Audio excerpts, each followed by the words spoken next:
Good morning, everyone, and thank you so much for joining us this morning. This is going to be our last Coffee and Conversations of this academic year, I would say, and we'll take a break over the summer. So we'll be off for July and August, and then we'll kick back up again in September. So we're thrilled to have a great panel this morning to talk about the charter school system in New Hampshire. So we're really pleased to be joined by all of our guests. We know this is a super busy time of the year and really appreciate your time and your willingness to speak to our audience here. So I will, by way of introduction, just introduce everyone's name and title, and then we're going to pass it on to our guests, and they'll give a bit more detail about themselves. So just a few things for all of our attendees. There is a Q&A feature on the bottom. You're welcome to drop any questions you have for our panel into the Q&A feature. You're also welcome to put them in the chat feature on the bottom. We'll be moderating both that Q&A and that chat feature. And more than likely, we'll get to those questions towards the end of the panel. However, if they're particularly relevant to a topic we're talking about, I could always throw them in to the participants to have them answer them as we go along. So without further ado, let me first introduce Cassie Hayes. Cassie is the Dean of School of the Founders Academy. We're also joined by Lisa Lavoie, who is the Superintendent Principal of North Country Charter Academy in Lancaster and Littleton. We're joined by Beth McClure, who is the Principal of Strong Foundations Charter School. And we're joined by Jessica Pine, who's the head of school of the Seacoast Charter School.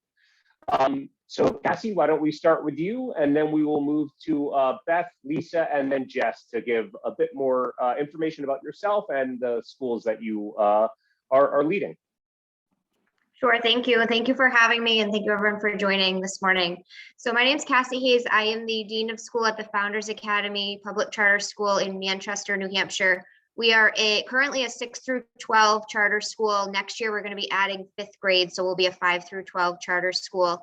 Our school's mission is focused on character building and leadership, with an emphasis on history and humanities in terms of academics, with a strong focus on U.S. history and using the leaders of our past to shape the leaders of our future. We have about 400 students right now. We're looking to go to about 450 to 460 next year with our addition of 5th grade. And again, we're located in Manchester. Excellent, thanks. And Beth. Good morning, I'm Beth McClure, and I'm the principal at Strong Foundations Charter School. I helped found the school in 2006, and we opened in 2007. So we are a K-8 school. Our focus is early literacy, and our particular focus in early literacy is using Orton Gillingham to teach young children how to read and hopefully prevent some people from falling through the cracks. We also have, we are also a Friend of Core Knowledge school. Core Knowledge has a great range of information that we can teach however we want in the areas of history, geography, science, art, and music. We have about 340 students. Thank you. Thanks, Beth. And Lisa?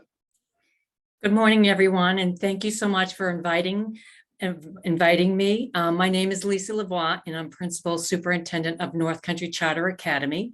We are currently closing out our 18th year of operation. We were established back in 2004 by 10 North Country school districts in Northern Coos County and Northern Grafton County. The goal and mission is to provide an alternative students who are most at risk of dropping out of high school, recovery, and also to provide an alternative path to obtaining a high school diploma. So far, we've graduated. We just completed our graduation, 18th graduation, just the other night, and we've graduated a total of 590 students so far. So we've recovered 120 dropouts so far. And we have decreased the number of student dropouts by 74% since we started in 2004. Let's see, we have 2 schools, one in Littleton and one in Lancaster. And so far we've served 84 students, in which 34% of them were right here, 52 of the 84, 52% were free and reduced lunch. 26% of the students are on IEPs or 504s, and that's a little bit lower this year. Our average over the past 18 years has been 30 to 35. And we have, like I mentioned, recovered 120 dropouts, and we also served this year, 3% of them were homeless students. So thank you. Yeah, thank you, Lisa. That's super helpful, all those details. And we'll dig into some of those details for everyone who's signed on right now to get a little bit more into these schools. Jess, why don't you share with us your background, your school? Good morning, everyone. Thanks for having us. This is a great opportunity to talk about charter schools. So Jessica Pine, I'm the head of school at Seacoast Charter School. This is my 3rd year here. Before that, I was an administrator at a private school. I was over in Nigeria as a director of a school and in China. So I come from kind of a different kind of background, private school and international schools. Our school is a K-8 charter school. We also have a pre-K that's a separate private program, but our charter is a K-8 school. We have 300 students in Dover, New Hampshire, and we're focused primarily on the arts integration. So our students starting in 3rd grade start learning a stringed instrument. Arts are integrated in all facets of the school, and we do a lot of artist in residencies and focus on that. We are a multi-age school, which also makes us a little unique in the area. So our kindergarten classes are standalone, and then we have 1, 2, 3, 4 group, 5, 6, and 7, 8. So just a few unique things about us. I can share more later. Thank you. Excellent. Thanks, Jess. So let's just start at the basics, kind of thinking about, charter schools versus what we would consider kind of a traditional public school that a student's zoned to in their district. What's the difference? I mean, are these public schools? Are they not public schools? Can anyone go to them? Let's just start with the basics. What's the difference between kind of that traditional public school and a charter school? And Cassie, why don't I turn it over to you? And then if anyone else wants to jump in and add some more detail, that'd be great. Sure. So one of the things we really like to make sure is a clear message is that we are public schools. So charter schools are public schools. All students are welcome to join a charter school, and all charter schools are mission focused. So the biggest difference between a traditional public school and a charter school would be the mission. And each charter school in New Hampshire, for the most part, has a unique mission and a unique focus. And that's the reason a student would choose to go to a charter school, or that's the goal. No student is assigned to a charter school because of where they live, or we're not part of the districts, and they're not assigned to our school because we're the local neighborhood school. That's the traditional public school. And so a student would choose to come to our school from the traditional public school. They can attend any charter school in New Hampshire. So any New Hampshire resident can attend any charter school. They do not have to live in the district or the city that the charter school is located in. There are some different things that may be benefits if they do live in that district, like busing and other things like that. But we are a free public school that all New Hampshire residents are welcome to join. And the thing that really sets us apart would be each of our own unique missions and our focus for our students. Yeah, excellent. Thank you, Cassie. Does anyone want to add any more to that? Or I'm happy to, go ahead, Jess. Yeah. And then we'll go to Lisa. Okay. I just wanted to add in, I think what Cassie said exactly true. Also, in addition, I think our teachers have more of an opportunity to teach to the individual student needs. We don't follow a set, at our school, we don't follow a set program. We pull in resources based on what the students' needs are. So it gives us a real opportunity to feel empowered as educators to make decisions for students. So that's really an exciting part of being an educator at a charter school. We have students from over 20 different districts. So some students drive over an hour away to come. So it's a unique experience being in a charter school. Yeah, Lisa, go ahead. Also, to add to that, the teachers only need to be 50% certified according to the state law. We require 100%, but that gives charter schools some flexibility to be creative, think outside the box, and do some non-traditional activities and lessons for the students. But I also want to point out that if you take a look at the administrative rules for charter schools and compare it to the traditional schools, as well as our RSAs, what Cassie and Jessica said, is the main difference. But other than that, we still have to do everything else that a traditional school does, but with less staff. So charter schools, we have to wear multiple hats. I mean, we have to do the I4C, huge amount of report writing. We are accountable to the emergency operation plans, maintenance, asbestos, lead water testing. So sometimes I think it can be misleading as far as what is the difference between the charter school and a traditional school. I think, like I said, Cassie and Jessica nailed it. But also we also have to do all the other things that a traditional school does. In one specific part in the administrative rules and RSAs, it says that charter schools are exempt from the rules and laws of traditional or private school. But if you take a close look at, again, the administrative rules and the laws, that's misleading, because we are responsible and accountable for many, many, many things that I think the public are not aware of.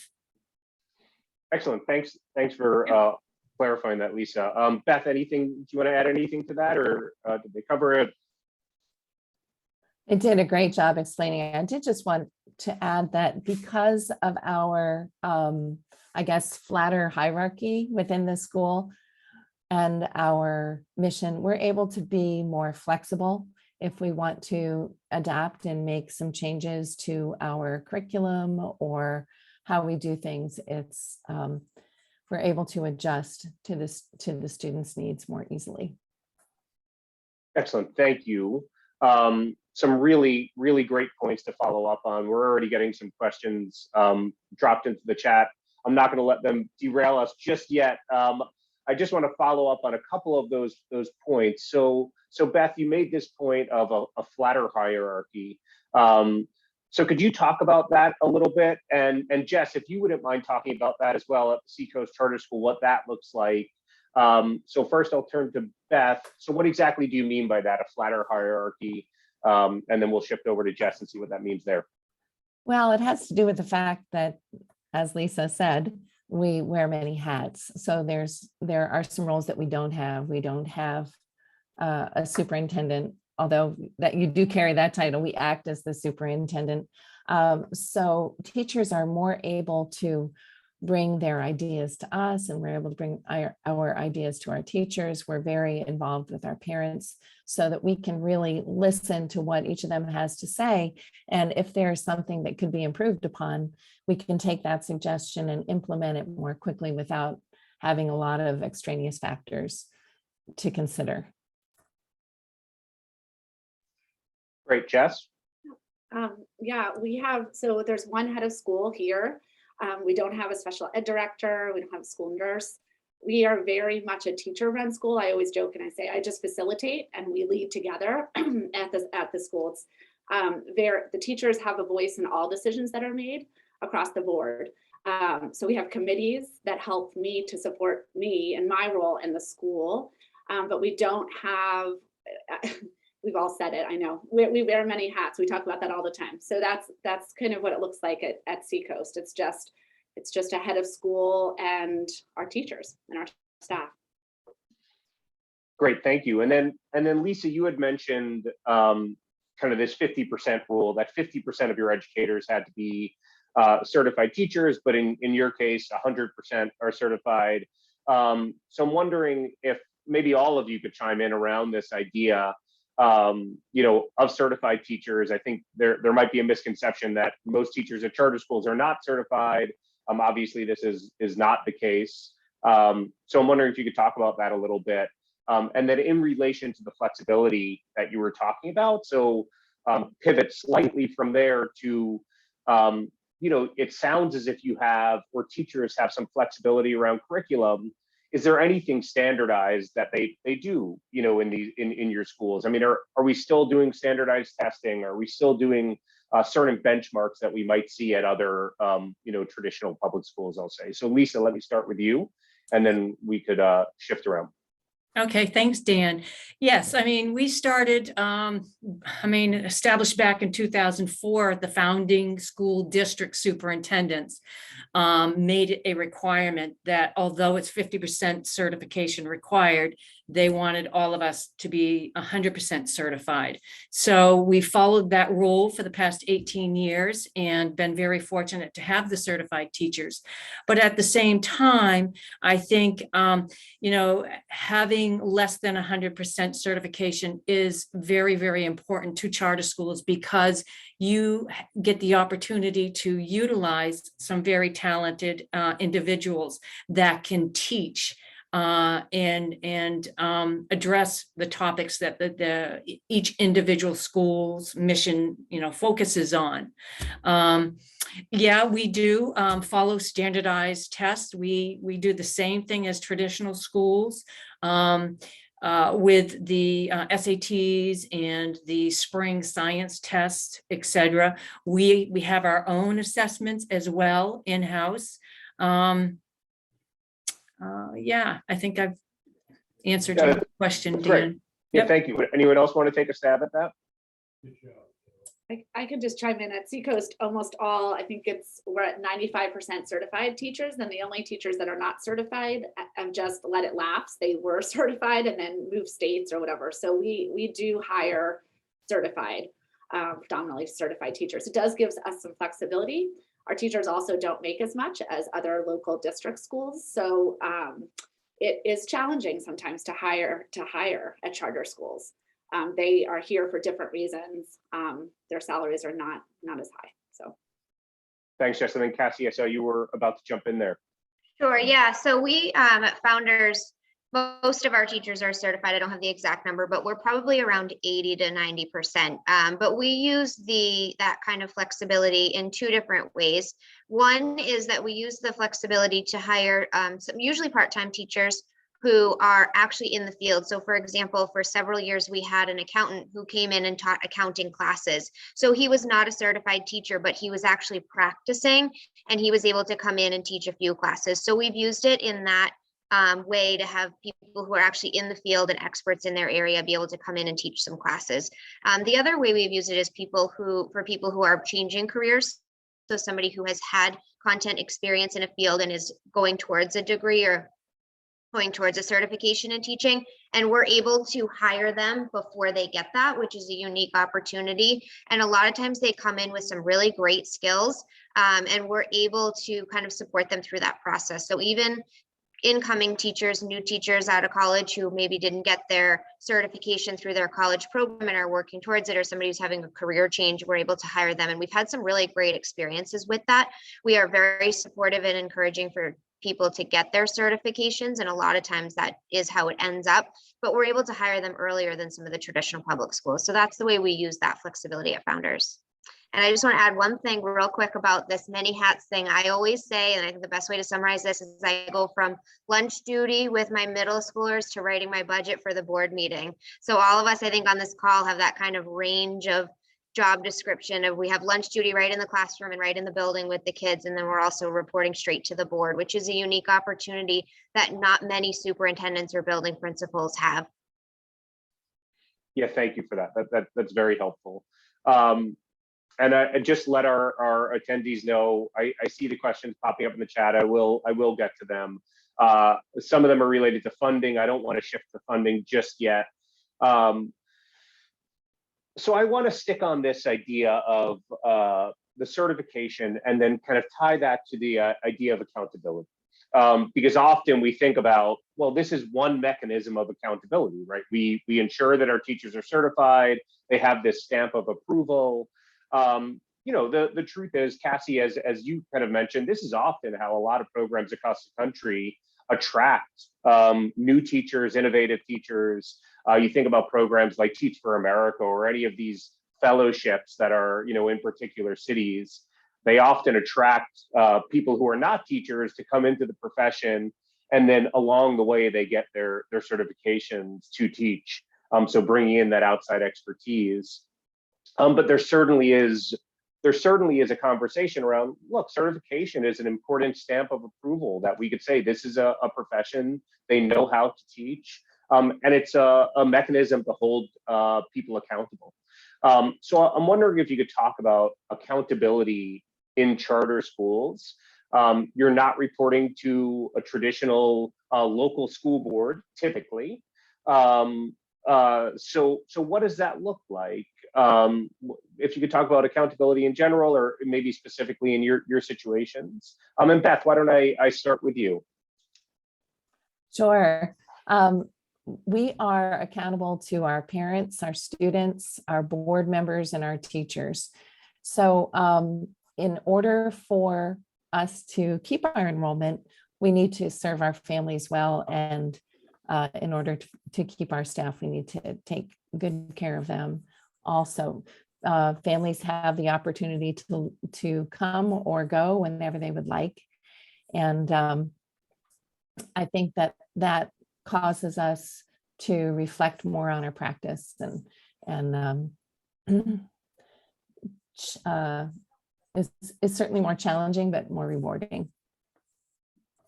Great, thank you, Beth. Would someone else, Lisa, would you like to chime in on that?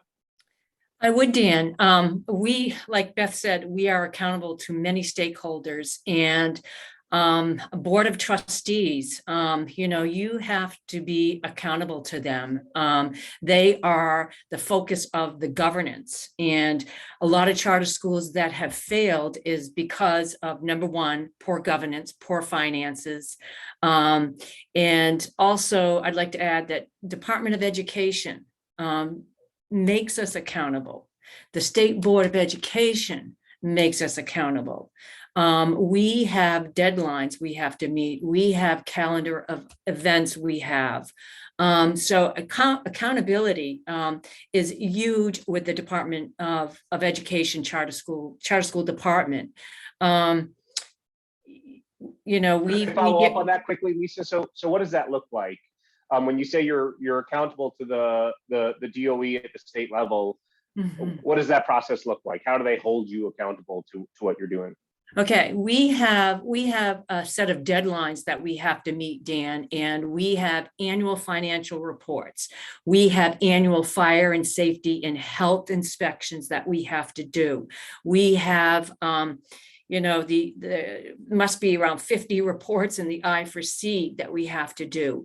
We cannot do our end of the year and not meet those deadlines, because that impacts the whole state when it comes down to formulating taxes and doing this overall state budget. We're part of that. And if, you know, we don't get a report submitted, you know, we get a call. If our attendance rates our school goes down, we get a call. So between the charter school department at the DOE and I think the State Board of Education, they've done a great job as far as, you know, doing the monthly meetings that we have, doing the training that we have. We all get grants and we have to do monthly drawdowns. So I think charter schools in general, we are looked at with binoculars on day-to-day basis. So we have to be accountable to every penny that we spend, you know, and every report that is required of us. I think really more so maybe than traditional, because we're a charter school, we have to be accountable. We're looked upon, and we need to be able to answer to the Department of Education, the public, and all of the stakeholders. Excellent. Would anyone else like to add to that? Just like to chime in. We also have a renewal process. So we just went through our 5-year renewal, and we had to make sure we had everything in line to showcase that we were making progress and doing what's right for students. We also, just to give you a sense of how it looks here, we have an accountability committee that puts together a spreadsheet. We decide on what our baseline data is at the beginning of the year, middle, and end. And our teachers put all of that in.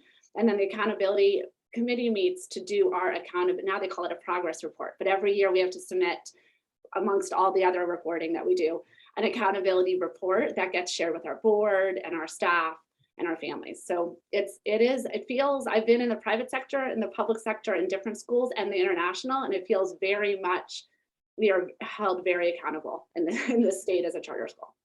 So Cassie, I'll turn to you in just 1 second. So just to follow up on that, you said your renewal process. Just for kind of lay of the land, renewal of what? What are we talking about? Yes, sure. Sorry. So our renewal of our charter. So every 5 years, charter schools need to go before the State Board of Education to make the case for their charter to be renewed. So it's a very lengthy process. It incorporates, there's many pieces to it, interviews and meetings and reports. And then we have to go ultimately before the State Board to see if we are approved to continue educating kids in New Hampshire. Excellent, thanks. And Cassie, let me turn to you. Yeah, I think Jess summarized pretty much what I was going to say. You know, the biggest piece of accountability would be that renewal every 5 years. If we're not showing progress and showing an adequate education for our students, and specifically progress towards our mission. Again, we're mission focused. So if our mission is not being fulfilled and we can't show that every 5 years, then our charter is not renewed. And there's a process to that with remedial support and things, but that's our biggest piece of accountability, is we're not guaranteed to just keep our doors open. We have to be showing that progress towards our mission. And I would also speak to, within those 5 years, what Beth said about the parents. Every parent and student chooses to come to our school. So they're holding us accountable to provide a quality education that's focused on our mission. And that's really a huge piece. And everyone is looking for that because they're making that choice and that commitment to come to our school. Yeah, excellent. Thank you. That's all very helpful. We're going to be inching towards funding as that seems to be what a lot of people want to talk about here. But let me just follow up on something that's come up a couple of times, which is we need to kind of keep our enrollment, and students have a choice to come to our school or not come to our school. So let's just start with the basics. Like, how do I come to your school if I'm a student? So Jess, I believe you said there were 20 districts that were sending kids to your schools. I mean, it doesn't sound like you're only taking top performers. It sounds like, especially Lisa, some of the statistics you shared at the beginning of this presentation. So what does this look like? If I want to attend one of your schools, how do I do that? So Jess, I'll start with you, and then we could flow through the group if you guys want to chime in if it looks different. Sure. So there's a lottery system at our school. So families have the choice to enter into the lottery in March, and then it is a randomly drawn lottery. So it's completely blind. It's just names off of the list. And then if they do not get in, they go on a wait list. And so currently right now we have 300 students. We have over 200 students on our wait list right now. So then they wait for the next year. If they do not get in during the year, then the wait list gets redone again. They have to reapply in the lottery, and then so for the following year. Does that make sense? And when you say apply, is this like a long application process? Is this, I mean, what does that look like? No, it's just general kind of generic information about the student and their towns, and it's just a real quick registration process. It doesn't take too long. At our school, it doesn't. Okay. Would anyone else want to jump in and share what that looks like at their schools? Yeah, go ahead, Lisa. I can, Dan.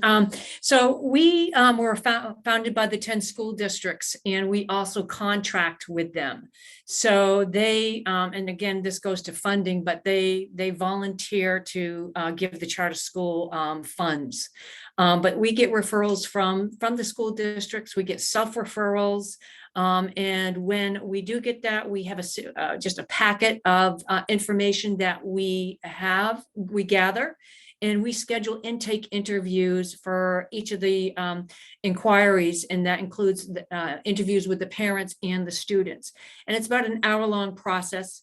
We also do assessments. We do the interview and to see if it's a good fit. We kind of treat it like a job, like a real world. I mean, the employer has to be satisfied with the candidate. The candidate has to be satisfied with becoming employed with the employer.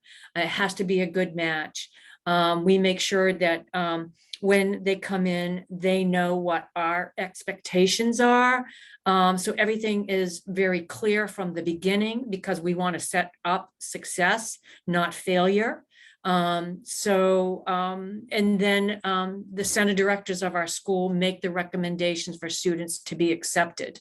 And we go from there. Students that are not recommended for acceptance, I do second intake interviews with everyone. We don't have many, but we are licensed for 60 students at one time.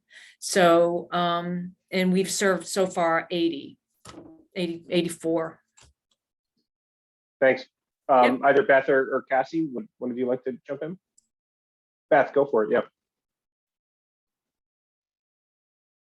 Oh, you're muted on us. Trying to unmute. Ours is much like Jessica's school. We are able to give priority to siblings. Everyone does. But we do a lottery. Ours is in April, and then anyone who doesn't make it on the lottery gets put on the waiting list, but anyone can come as long as there's a spot.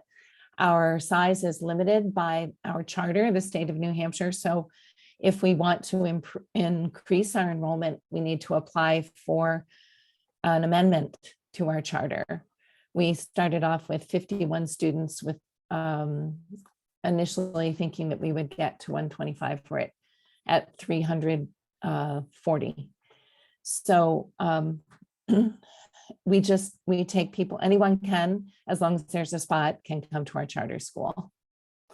Lisa's school is really interesting in the sense that it's different. So I'm really glad that she's part of this panel, so that you can know that there are different types of charter schools. Most of us are authorized only by the Board of Education, and we don't have direct contracts with districts. The districts don't, and the towns don't send their students. The parents choose and send their students. Thank you. Yeah, thank you. And I'd like to pivot then to that relationship with the districts. So what does that look like? So in Lisa's case, it seems unique. But in other cases, there's a relationship with the districts. What is that relationship? And Cassie, maybe we could start with you, if you could talk about that a little bit. Sure. So we're located in Manchester, New Hampshire. So most of our students come from the Manchester School District. We do pull students from about 26 surrounding communities, similar to Seacoast Charter School, but most of our students come from Manchester.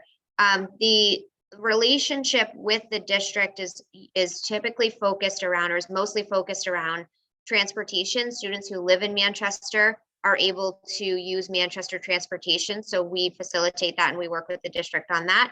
And then also special education. So students who come from whatever sending district it is, the district owns the special education process, the IEPs, and we work with them. So really the only student supports that we get from the Manchester School District or any surrounding districts would be related to transportation and special education. We don't have any other working relationship like North Country Charter does. We don't have the district recommending students or assigning students to our school. We're really a standalone school. And Beth or Jessica, is that similar in your scenarios? Go ahead, Beth. Yes, it is similar in our scenario. In addition, one part of our mission is in regards to outreach. So I mentioned that our focus is in Orton Gillingham, and I am an Orton Gillingham fellow. So I've been able to establish relationships with districts through the trainings that I do in Orton Gillingham, and that outreach has really helped form those relationships. But we all work very hard to create positive relationships with any of the districts from whom our students attend. Just to chime in Dover, we have transportation as well, similar to Cassie, what she was talking about. Also special education services, we collaborate. And then we do get hot lunches from Dover as well for our kids. So that's the relationship there. But we work really well with all of our districts in terms of making sure students are getting what they need in terms of special education services. Thank you all. All right, let's flip over to funding, and I think this, talks about some of the relationships with those districts. So there are a few questions here. One pretty pointed. I'll get to that in a second. So could someone talk just in general about the funding model for charter schools? So how do charter schools receive funding in this state? Yeah, Beth, go ahead, please. I'll start and everyone else can chime in as they wish. We receive about $7,200 from state funding in our adequate education grant. There's a basic funding, and then for all schools who are considered poor, there is an additional amount. So because we do not draw from property taxes, local property taxes, we are able to qualify for that additional grant.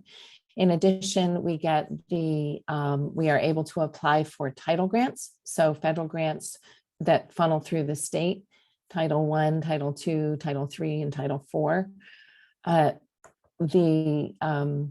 There is a disparity funding that all public schools get that is based on a formula of your free and reduced lunch, your ESOL students, and your third grade students not reading proficient. So we're able to get that. And recently we've been able to benefit from some degree of facility funding, only $30,000 a year. It scratches the surface a bit, but it has been a help.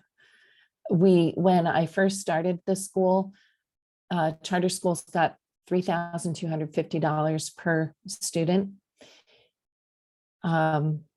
We have had to really work hard to get even close to 50%. We aren't even funded at 50% of what most districts get. So funding is certainly an issue. All of our funding has to cover everything from teacher salaries, all our operating costs, our facility, anything that we need to get. Great, thank you, Beth. So just for kind of high level clarification, right? The way that public education is funded in New Hampshire is there's a local portion, which is funded through local property taxes. And then there's a state portion that is funded through the state. So Beth, what I'm hearing you say is charter schools are receiving that state portion of the funding. They're not receiving that local portion of the funding, regardless of where they're situated. That's correct. Okay.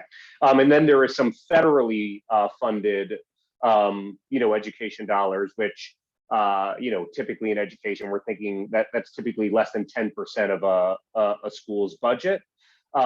So in your case, you're able to capture some of those federal dollars as well that would go to a particular population that the federal government is funding. Okay, so there's a distinction here. Would someone else like to jump in and give any further clarification there? I'd just like to share in terms of operating on a shoestring. I think we all feel as charter schools that we do what we can with the little money that we do get. We're, just to give you a sense of the average, most school districts in New Hampshire get between $14,000 to $16,000 per student when you include the local taxes. So we really do need to rely a lot on our development work and our fundraising, our families being able to give money if they are able to. So it's tricky to really operate these schools on such a tight budget. And it's hard sometimes, but I just wanted to share that. Great. So there is a question here. So Dennis asks, can somebody speak to how this takes money away from public schools that are probably underfunded to begin with?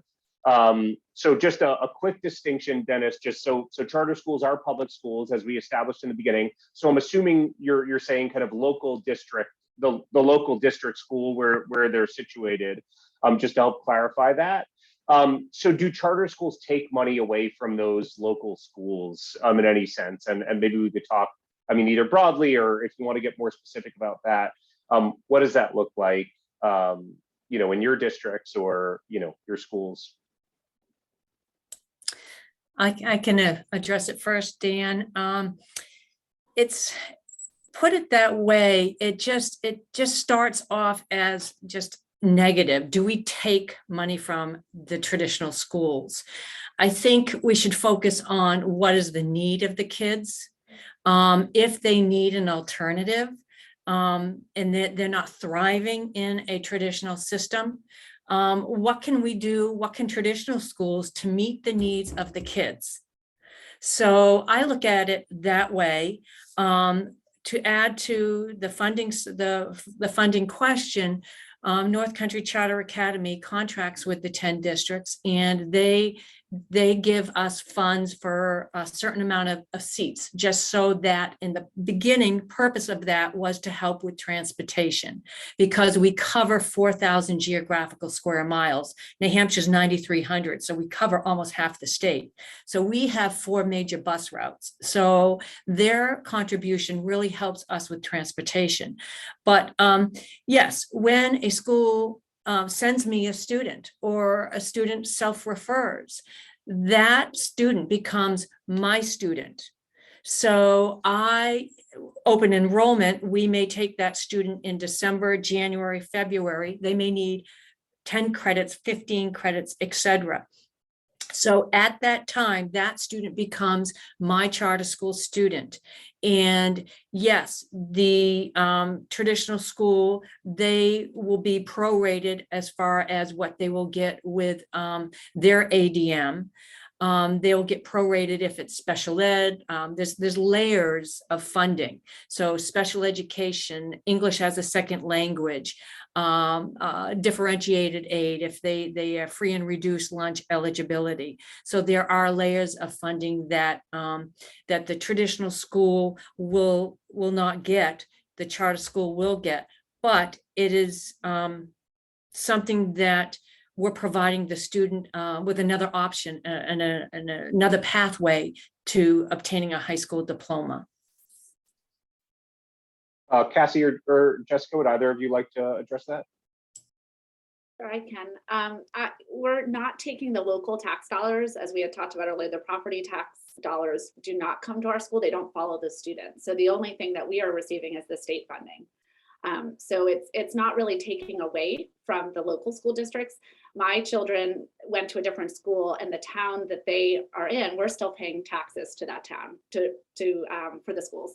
So it's kind of, it is a tricky, and it's a debate, and we always get asked these questions, and it's really an interesting thing to discuss and for people to understand kind of how it really works with the funding model. Yeah, Cassie, go ahead.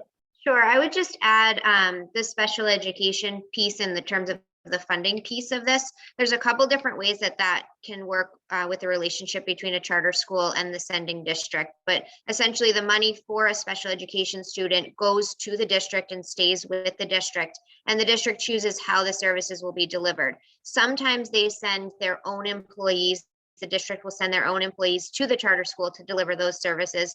And sometimes they will contract with the charter school and pay the charter school. So that would be that's the only way we get payment from any of the sending districts, is if it's a special education contract or agreement.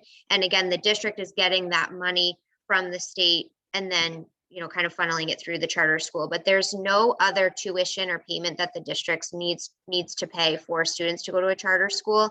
And the students do not need to pay. So again, we're public schools, so they're free. There's no tuition process for students. So that would be the only piece I would add to that.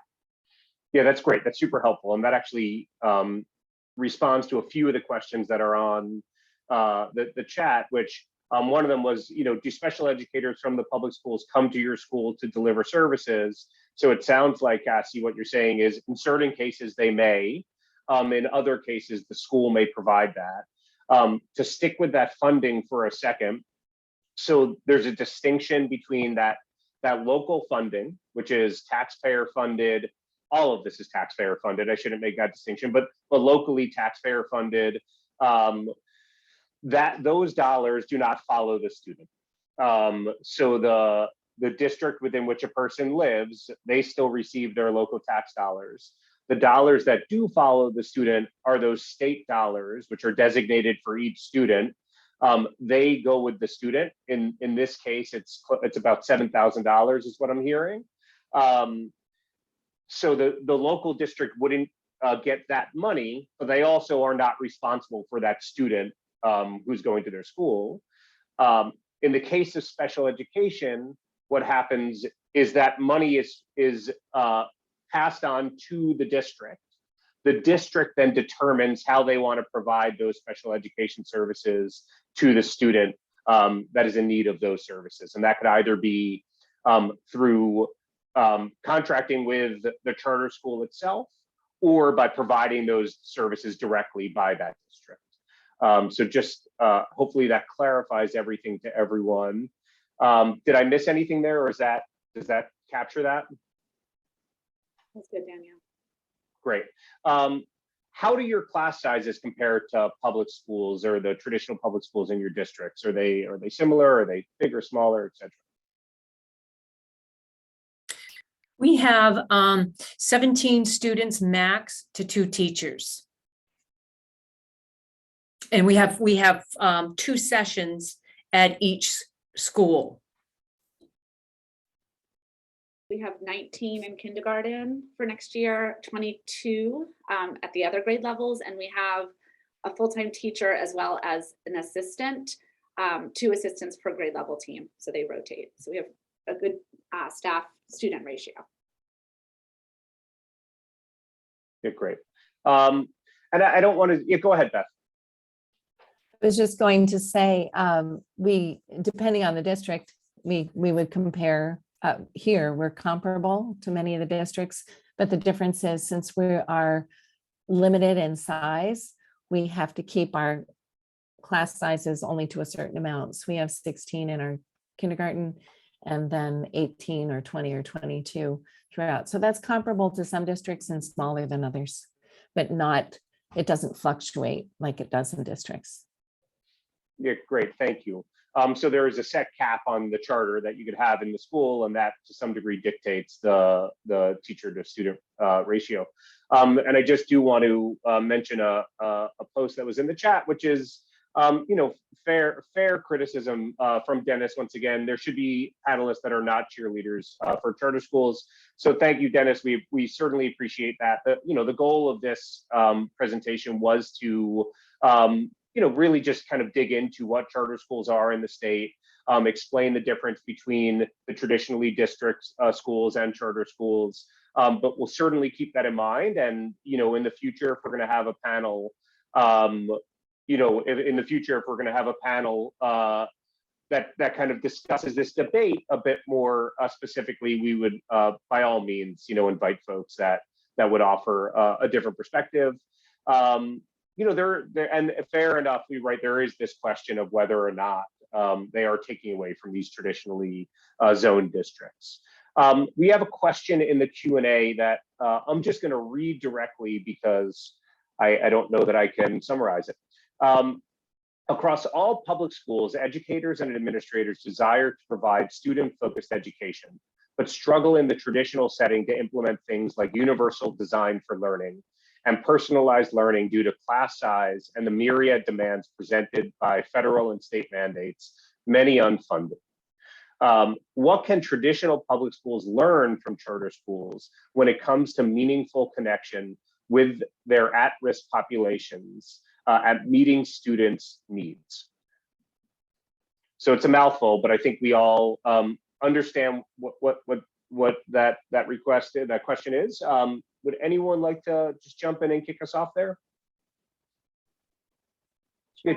I can, Or Dan. Jess, go ahead, and then Beth, and then Lisa. Okay. I mean, that is our population, at-risk students. And I think for them, I have to speak on their behalf. And one of the major reasons why they want to come here is because they want to get away from drama, bullying.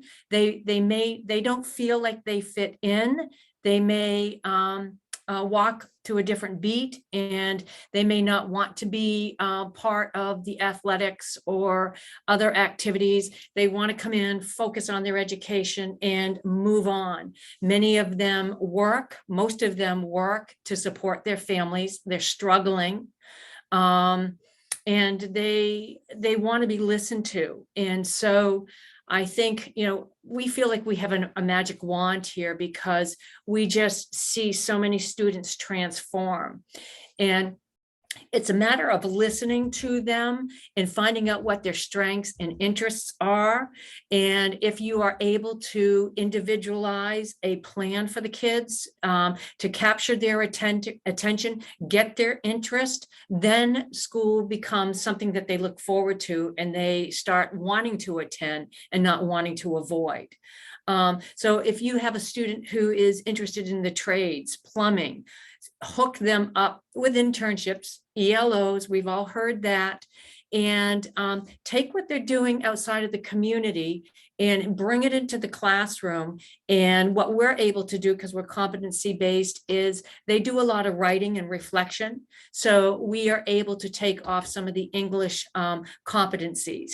If it requires math, the teachers work with the students to identify what competencies are being attained. So this makes the students just feel empowered and want to continue with their education. And so my advice for traditional schools to work with the at-risk kids is to listen to them as much as you can and individualize a plan as much as you can to help them. Thanks, Lisa. I'll turn to Beth, and then Jessica, I think you were also going to chime in. Yes, thank you. I think that districts and charters can learn from each other. Districts have been educating students for a long, long time, and so they have the experience, and charters usually have a unique view about how to approach education. So I think it's important to understand that charters and districts need to work together and benefit from each other's experience. In our case, our charter really requires us to do outreach, which we love to do. And I would hope that districts who have students come to us and choose us would consider ways to reach their early readers.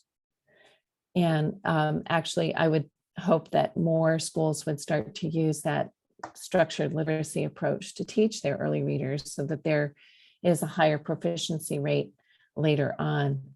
Whatever our particular niches, I think that districts can create programs within their schools that can reach students on a more individual basis. Thanks, Beth.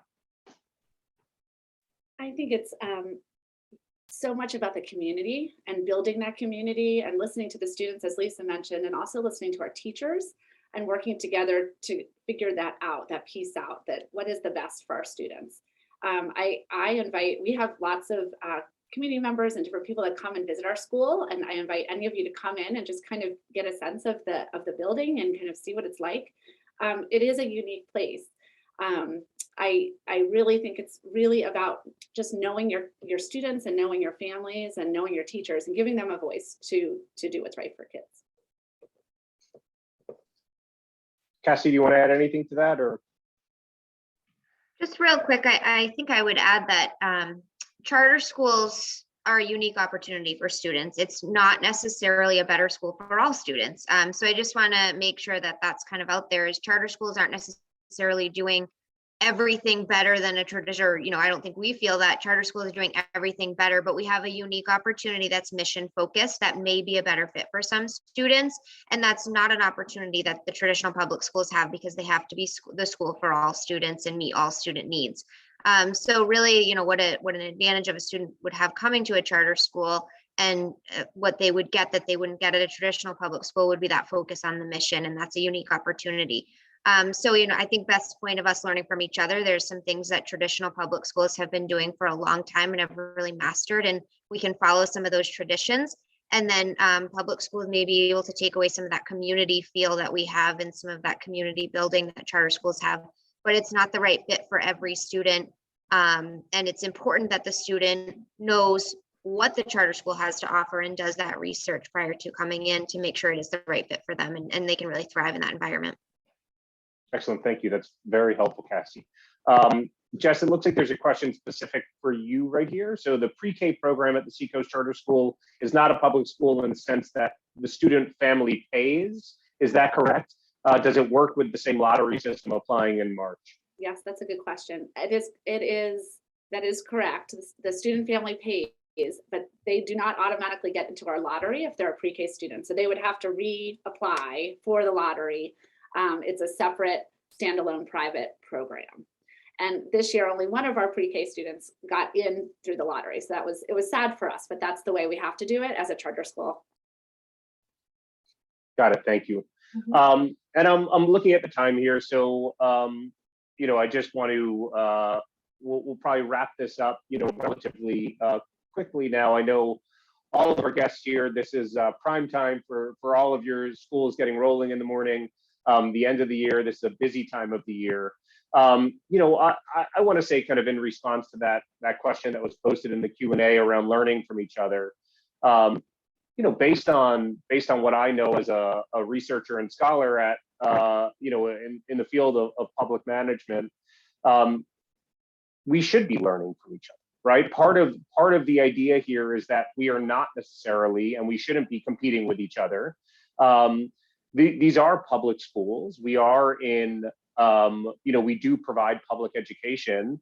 It is in all of our best interests to learn from each other in public education, so we can serve our students, to the best of our abilities. And that goes for, a land-grant institution like the University of New Hampshire.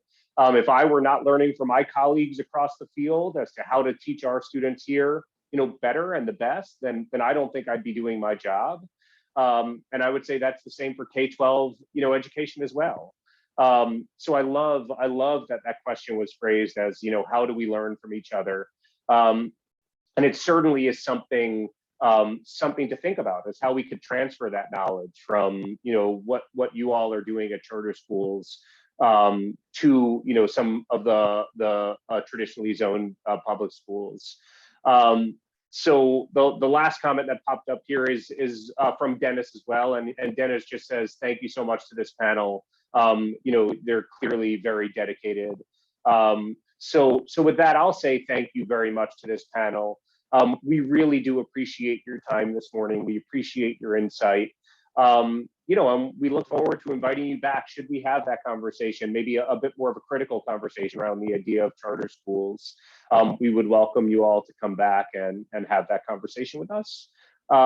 So I don't know if there's any other kind of lasting words that you'd like to leave with our audience today. If anyone wants to jump in and say anything, otherwise we will close out the panel. Thank all of our attendees for coming and thank our panelists. So Lisa, would you like to share anything? Yeah, go ahead. Yes, one final comment, Dan, is I'd like to thank you, Carsey Institute, and thank the traditional school districts in the state of New Hampshire.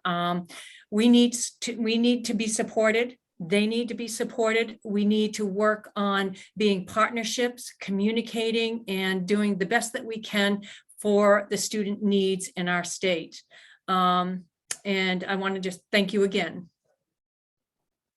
Yeah, thank you, Lisa. That's great. And thank you all once again. Really appreciate your time this morning.